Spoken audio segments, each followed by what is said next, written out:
When it comes to the relationship between workers and businesses, we've seen a recent deterioration worldwide in that relationship, in that pact.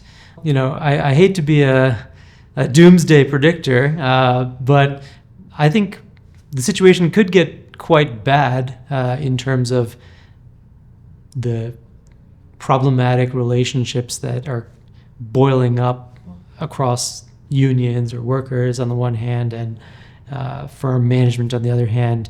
So there's a lot of structural underlying factors that have contributed to these relationships kind of fraying, but certainly this is a concern because the more that these relationships fray, the less scope there is for doing something that is kind of jointly beneficial for both parties.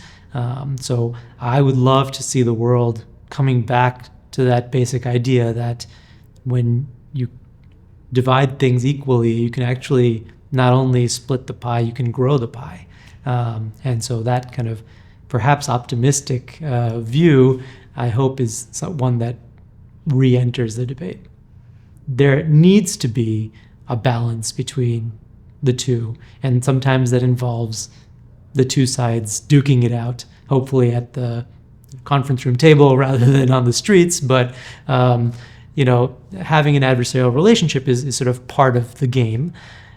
On the other hand, I think it's really important to see that there are areas in which you can have positive inputs coming from firms to workers that are not only good for workers, but also then translate to returns in profits, in revenues, in growth for the firm.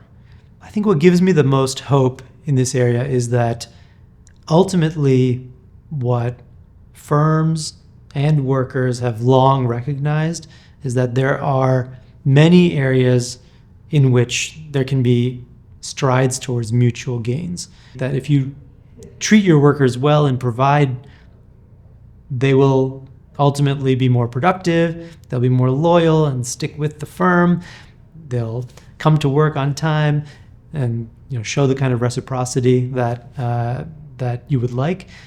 And all of that can be done purely from a business motive, not for any sort of outside reason other than just increasing your profits and being a good business. So I think the ultimate kind of goal of my research, my agenda around worker well-being, is to highlight areas in which we can actually make those kind of symbiotic investments.